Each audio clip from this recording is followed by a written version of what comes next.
Hello everyone. Um, Welcome back to the first weekly review of the trades that I took this week on Euro USD. I haven't been posting content for a while now because I've been feeling very unmotivated about posting trades, and throughout the last 2 weeks I haven't really gotten any trades so far. Just some couple of losses. And this week I just decided to, just post no matter what happens. Right. So I'll be talking about the trades that I took this week, my thought process, what I was looking at in the market, and how this could help you. And I hope this would help you out in your trading so far. So this week I was expecting price to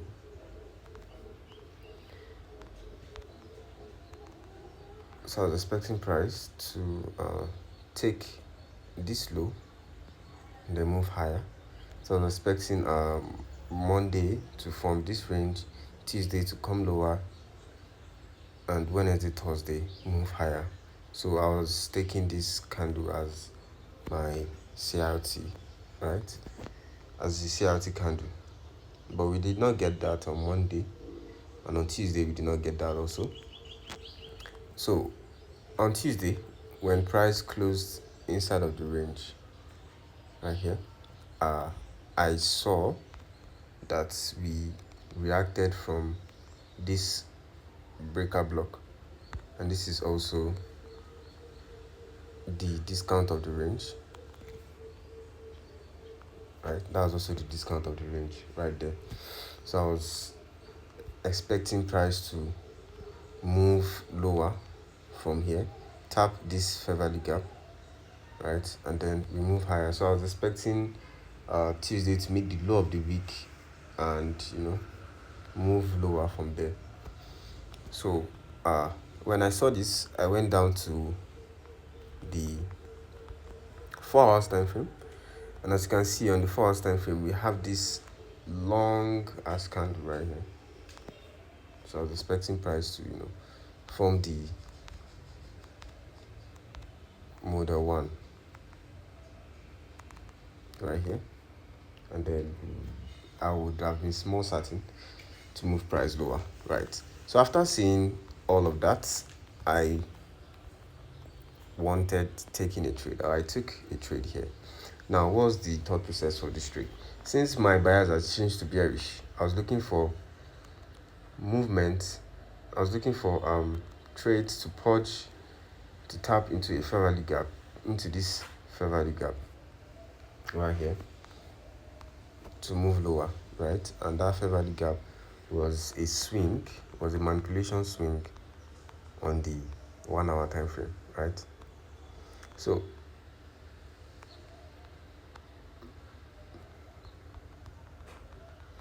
now, seeing that, I took 5 p.m. as my range to target the range low right here, and I also highlighted the 50% of this range. So my thought process was, if I take a trade here, once price gets to the 50% right here, I was going to take 80% off because it was 3R, right? And then I leave the rest to run to the CRT low right there. But that did not happen, and I'll show you the reason why that did not happen, right? So from the 4 hours going down to the 15 minutes time frame right here, to the 15 minutes time frame, right? So we purged this high by 2 o'clock exactly, right? And then it gave us our model 1 entry right here. Give us our model 1 entry, and I was targeting these lows right here. So my SL at the highs, this will have given me 3 hours, taking my 80% off, and the rest there. So during uh London session we went lower, right? And during New York session, what happened was, if you check GBP USD, you would see that we had the same price action happening on both GU and DXY, right? And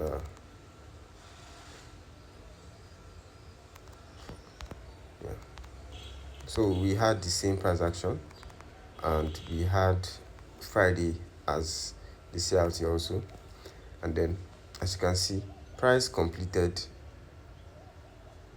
the short-term draw on liquidity, right? We went to tap the short-term draw on liquidity, and immediately after we reversed from there. So that's what happened. And then if you wanted to trade it, you will have taken the 5 a.m. as your CLT, right? And you will have gotten your TP from there. But that did not happen for me because I was bearish, and yeah, so the trade turned to a losing trade for me. So that was the losing trade. That was the first trade of the week that I took, right? That was the first trade of the week. So yeah, which was Wednesday.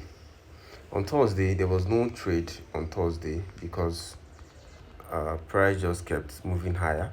But my thought process on Thursday was that I took this candle, the 5 p.m.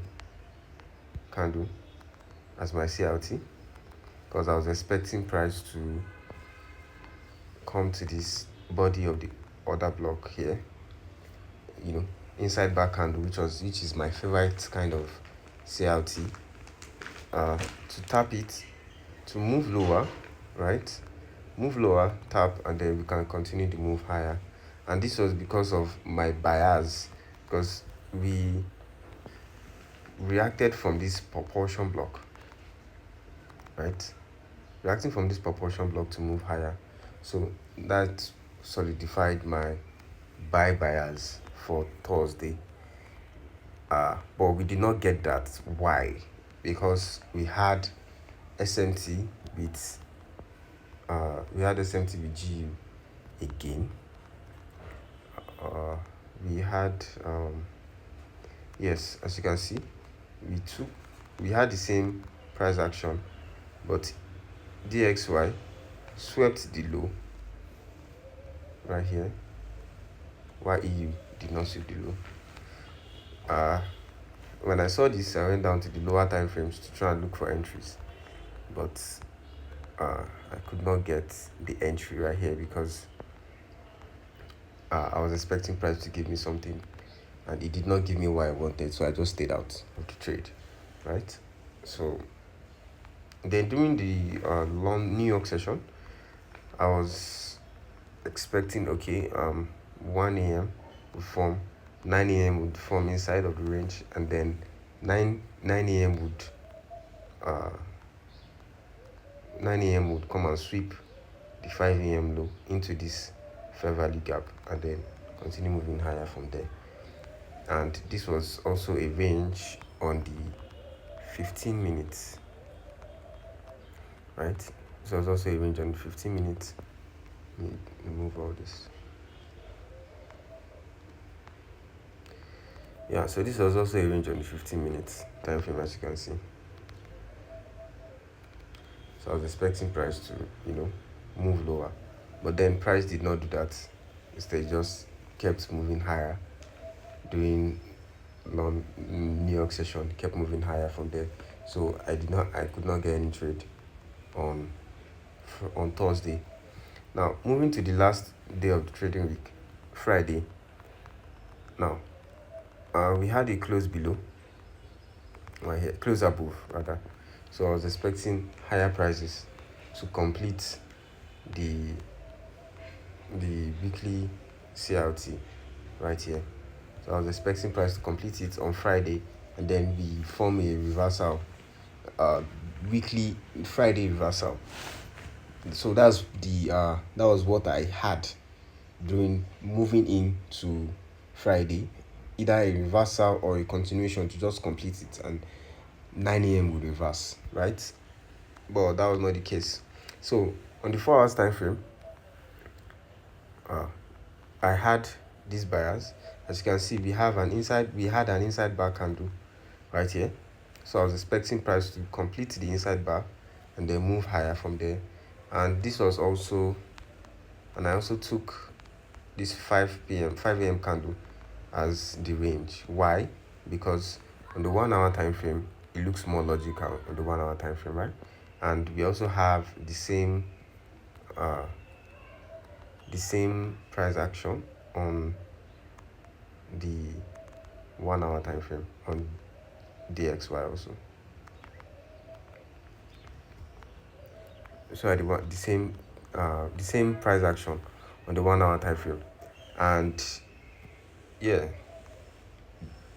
DXY took the high, while EU didn't take the low. Instead, it formed an SMT with EU. So now, how do we align this with our 4 hour CLT? Now, seeing this price action, I took the 1 a.m. candle as my CLT. That was that was the entry point for me, the 1 a.m. CLT. That was the entry point, right? Then I went down to the 15 minutes time frame to look for entries at that point in time. Now, seeing this SMT happened right here. SMT happened right here, right? And we could also have formed a range on the 1 hour. Is it on the 15 minutes? Yes. Let me check the 30 minutes. Yeah. So this was the range. Notice how I am logically trying to frame the narrative right here. I'm just saying, okay, there's an SMT and I'm just taking a trade. I am building narrative. And as you can see, we took this range low right here. We took that range low as the form of the SMT. That is what gave the SMT movement to the upside, right? And it formed a model 1. Although this trade I had to enter using a buy stop because of my broker, he did not have the same price action. So yeah, we had this same as always, taking 80% off after 3 hours and leaving the rest to run to the opposing end of the range. So after marking out the range high and range low and knowing the 50% of the range, I entered around here. Yes, my SL was here, my TP was around here, first TP, and then I took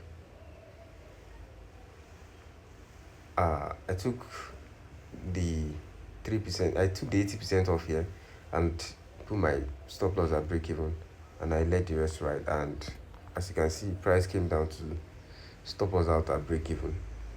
So that's the trade that I took this week. 2 trades, 1 SL and 1 break even trade.